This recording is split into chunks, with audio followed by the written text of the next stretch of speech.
Okay, so dito naman tayo sa traffic engineering. So may problem tayo dito. A highway curve having a radius of 400 feet is banked so that there will be no lateral pressure on the car's wheel at a speed of 48 km per hour. What is the angle of elevation of the embankment? So normally yan pag mga kalsada, uh, pag naka-curve yung kalsada, ganito yung kalsada, nagkakaroon yan ng radius. May radius yan eh. So, yung section ng kalsada na yan, if we cut this section, nagkakaroon na, naka-incline yan. Nakaganyan yan. Oh. Ito kasi yung magiging wheels ng car. Example na ganon. Para, just in case, hindi siya magkaroon ng, may tawag dito kasi sa physics niyan, centrifugal and centripetal. Centrifugal force and centripetal force. So, syempre, pag mabilis yung takbo mo dito, pwede kang tumapon doon kung walang banking. Kung hindi siya naka-incline. Ang tawag kasi natin dito is yung tinatawag niya na super elevation. Pero mostly, syempre pag sa atin mga sa engineering term, that is a super elevation. Pero sa mga is pwede rin na tinatanggap yan as yung tinatawag nilang banking. So pag walang banking, pag straight lang yan, ibig sabihin pwede kang tumapon doon. Yun yung sa mga, kung napapansin nyo yan sa mga kalsada, ganun yung nagiging design. Hindi siya akala mo lang talaga na sinadya na naka-incline, pero may purpose yan para hindi ka magkaroon ng centrifugal force in your velocity. Kasi pag mabilis na yung takbo mo is syempre mahihirapan kang kumabig doon, kaya tumatapon ka papalabas. Yun yung purpose niyan. So dito naman is meron tayong problem. We have the radius. The radius given is equal to 400 feet. So tapos dito meron tayong kph, and then of course we will be using this one as J. Kailangan natin yung gravitational acceleration na 9.81 meter per second squared. Pag hindi siya given, ganun talaga. Kailangan natin i-solve, kailangan natin gamitin yan. Or it's either naman, yung gravitational acceleration, kasi in terms of feet ka, kung in terms of feet yung gagamitin mo, 32.2 something or 32 feet per second squared yung gagamitin mo. Kung English unit yung gamit mo. So dito tayo sa SI, so we need to convert this one. Kasi yung formula natin dyan is tangent theta is equal to V squared over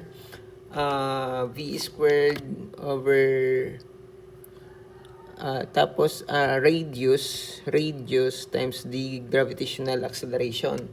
Yun yung ating magiging formula dyan. So ibig sabihin dapat magkaroon tayo ng consistency of the unit. So kung ipapasok natin yung feet is hindi siya magiging consistent dito sa kilometer per hour. At kung gagamitin din natin itong 9.81, naka-meter siya tapos naka-seconds squared. So hindi siya magiging compatible dito sa ating mga problems. So ang lang dito is formula based, but you need to convert the units. So 400 feet, i-convert natin yan in 1 foot. 1 foot is equal to 0.348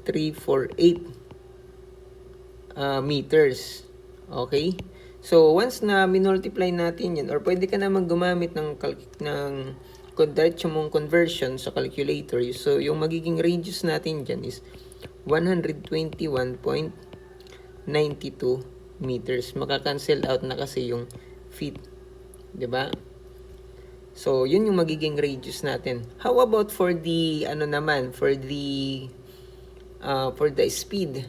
So, yung speed natin or the velocity, yung velocity natin that is 48 kilometer per hour. Okay, so we need to convert this one into meter per seconds para magamit natin ito. Okay? So, ganun yung ating pag-a-analyze dito sa problem na yan. Kasi meron yung banking. So, yung banking, ito yung tinatawag na inclination of the embankment. So, the angle of elevation of the embankment. Yun na yun. So, the formula for that is ito. Tandaan nyo yan. Okay, so, convert natin. Kilometer lang muna. Kilometer, 1 kilometer is equal to 1,000 meter. So, makakancel itong kilometer. Tapos, convert naman natin itong hour. 1 hour, that is 3,600 seconds. So, velocity ngayon mo is equal to, okay, so 48 times 1,000 divided by 3,600. So, we have, sabihin na lang natin, 40 over 3 or 13.33 meter. Cancel na to.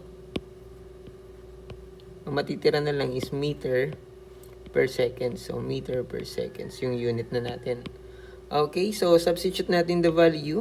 Tangent theta is equal to yung V natin, yung velocity is 121.92 meter.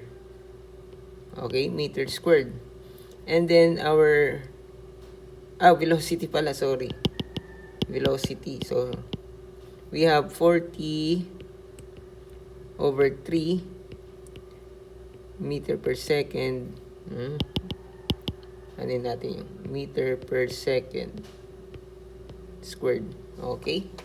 Tapos, yung radius natin, ito palang yung radius palang 92 times the gravitational acceleration, that is 9 point. Okay, lagyan natin yung unit para maging consistent tayo, no? 100 meter. Tapos, yung unit natin is 9.81 meter per second squared. Okay. So, ganito yung mangyayari. So, this is tangent theta. Okay, so if we direct that one into our calculator, sayang hindi ko mapapakita pero madali nyo lang naman sundan to.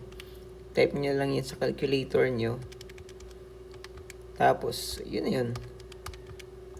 Okay, so we have the 0.148. Pero wag mo munang pakikialaman yan, ano? Yung unit natin dito, magiging unitless na siya. Kasi ito, once na minultiply natin yan, this would be meter squared, second squared. Ito naman is magiging meter squared. So, yung nasa taas natin is meter squared per second squared. Yung sa baba naman natin, this would be meter squared second squared. So, makakancel lahat yan. Okay? So, magiging unitless na siya. And then, gawin natin tong kasi yung kailangan lang natin yung angle, arctangent 0.1486. So, ang gawin mo ngayon is arctangent sa calculator mo tapos gawin mo yung answer. So, this would be 8.45 degrees. Yun yung ating magiging, 45, I'm sorry. Ano ba to? So, this would be 45. Naghahang 8.45 degrees yung ating inclination. So, ganun lang yung pagsusolve natin dito sa ating problem na ito. Once na-given ka ng highway, so kung hindi mo pa na-follow yung ating channel, so i-follow mo na, no? Kasi ikaw na lang yung inaantay ko. Charot. Sana wala inantay. Sige, wala. Hindi, yung ganito lang yung pagsusolve natin dito sa mga problem na ito. So, mag-request na lang kayo kung ano yung mga gusto nyo pang problem na i-tackle natin.